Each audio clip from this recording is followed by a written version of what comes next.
Fala galerinha, bom dia, boa tarde, boa noite, boa madrugada para você que me assiste. De volta em mais uma aula comigo, o professor Christian Souza, onde vamos abordar mais um ponto temático da história. Lembrando a você que essa aula é destinada exclusivamente aos alunos da Rede Pública de Ensino do Estado do Rio de Janeiro, que estão acompanhando nossas atividades através das chamadas orientações de estudo que estão sendo disponibilizadas pela Secretaria de Estado de Educação, beleza? E na aula de hoje nós vamos conversar acerca de um tema completamente atual que faz parte da nossa sociedade, infelizmente, ainda no século XXI, que é a questão relativa ao racismo, ao preconceito e à xenofobia. Christian, o que é racismo, o que é preconceito, o que é xenofobia? Coloquei aqui no quadro para vocês as definições, assim como está no material.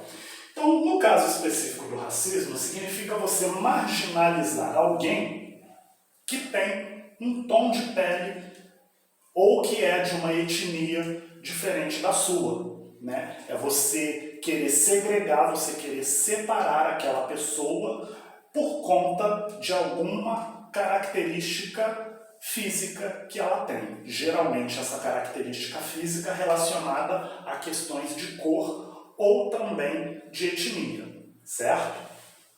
E preconceito, Christian, o que seria o preconceito? Preconceito nada mais é do que você pré-julgar alguma coisa, né? Você pode, por exemplo, pré-julgar um grupo de indivíduos por conta de algum costume ou característica específica. Vou dar um exemplo que dentro da sociedade brasileira é muito comum e você já deve ter ouvido falar, que parte da sociedade brasileira tem um preconceito com a cultura do funk. Isso seria um exemplo de preconceito. Tanto que até uns tempos atrás, se não me falha a memória, foi aqui no Rio de Janeiro, estavam querendo criar um projeto de lei para poder criminalizar o funk. Então essa forma de criminalizar o funk é o quê? É um preconceito. Não necessariamente tudo aquilo que o funk traz, né, dentro da sua mensagem musical, pode ser o quê? Pode ser marginalizado.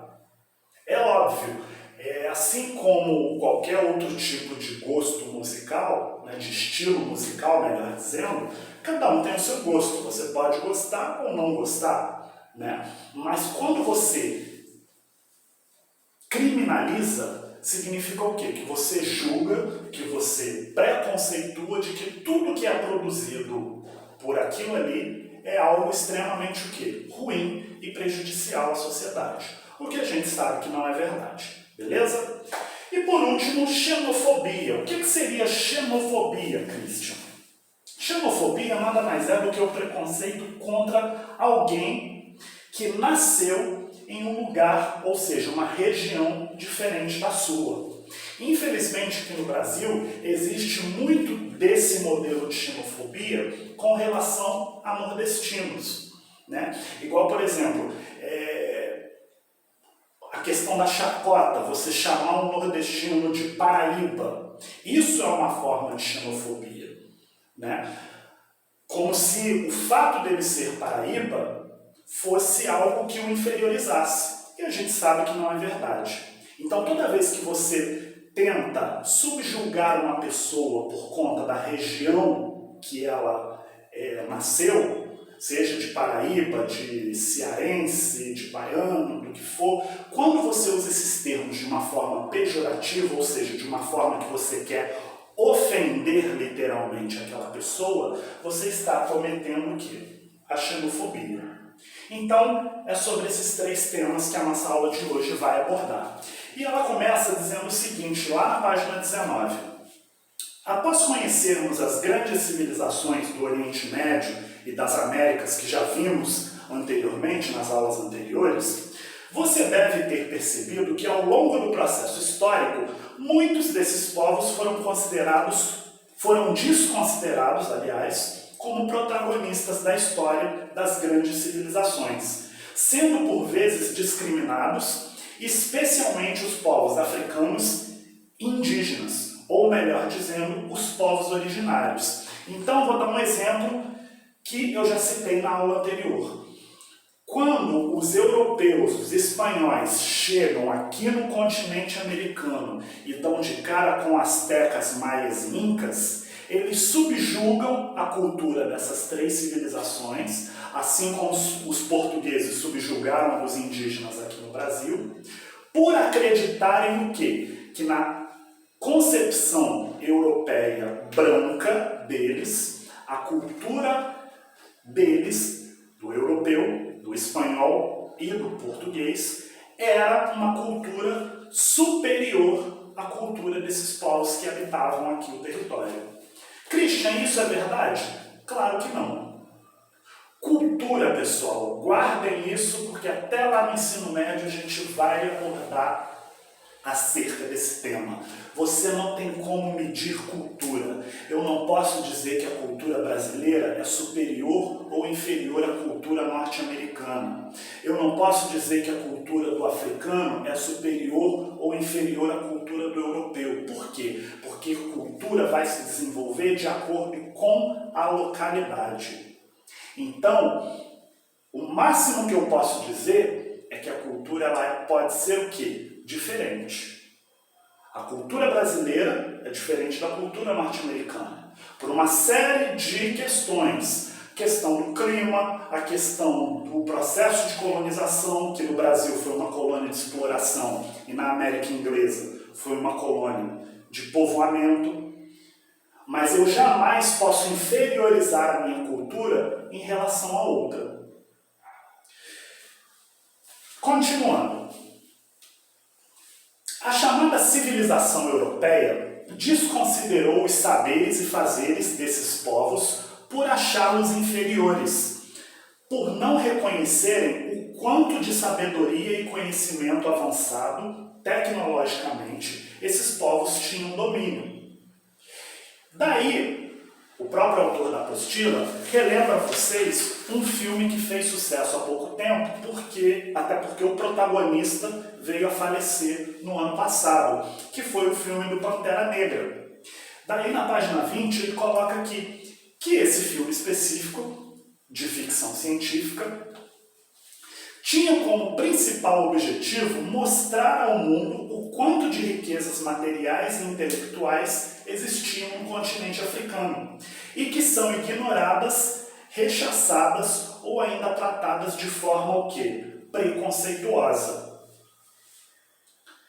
Esse tipo de pensamento de preconceito para com o continente africano é justamente combatido na mensagem que o filme Pantera Negra tende a passar para quem assiste. Então, por isso que ele deu aqui o exemplo do filme. É evidente que aquilo é uma ficção, mas a história, né, o objetivo que se busca dentro daquele filme é justamente o quê? Falar sobre o preconceito, discutir o preconceito, que inclusive é um tema muito recorrente em pleno século XXI, infelizmente. As pessoas ainda tendem a ser preconceituosas, não é verdade? Devemos levar em conta, então, que este preconceito é decorrente dos processos de domínios econômicos, políticos e sociais engendrados pelos povos dominadores e que resultam em ações de racismo, preconceito e xenofobia que ainda são latentes nos dias atuais. Então, tudo isso, né, todas essas questões que eu enumerei aqui no quadro e que está falando na apostila de vocês, isso é uma herança maldita essa, diga-se de passagem, desse processo de colonização que nós sofremos por parte da Europa. Por quê? Porque quando esse homem branco, europeu, chega aqui e domina o território, ele subjuga a cultura e os costumes daquele povo que aqui habitava. Ele literalmente ignora a cultura dessas pessoas por julgar que essa cultura, que os conhecimentos, os saberes que esses indígenas tinham era inferior na concepção deles, na concepção branca europeia, ok? É preciso então estar alerta sobre esta condição de superioridade e de descrédito para com as culturas dos povos africanos e indígenas e seus descendentes, que tem feito com que muitos jovens, crianças e adultos venham sendo assassinados. Se a gente for puxar, por exemplo, nos dias de hoje, no Brasil do século XXI, a quantidade de homicídios promovidos entre adolescentes de pele negra é muito maior se comparado a adolescentes da mesma faixa etária de pele branca. E muitas das vezes esse indivíduo que acaba sendo assassinado, ele não é infrator, ou seja, ele não cometeu nenhum tipo de crime. Mas a questão do preconceito, ela está o quê? Ela está inserida dentro da nossa sociedade. Por isso que essa questão tem que ser discutida continuamente, dia após dia, em pleno século XXI. Daí, a sociedade, que somos nós, precisamos refletir e conhecer o protagonismo e as contribuições culturais desses povos para a formação de nossa população. Ou seja, foi aquilo que eu falei anteriormente. O Brasil, ele é o produto de uma mistura de raças, culturas, costumes diferentes. A composição do povo brasileiro ela é formada por quem? Pelo homem branco europeu, pelo indígena natural da terra e pelo africano. Então eu não posso simplesmente renegar os africanos e os indígenas porque eu acho que a cultura europeia é melhor. Foi aquilo que eu falei no início da aula. A gente não tem como o quê? A gente não tem como avaliar que uma cultura é superior ou inferior à outra. Elas são diferentes. Mas superiores ou inferiores, jamais. Ok? Bom, com isso a gente então termina essa aula. Espero que vocês tenham gostado. Dúvidas, sabem onde me encontrar. E beijo grande. Tchau!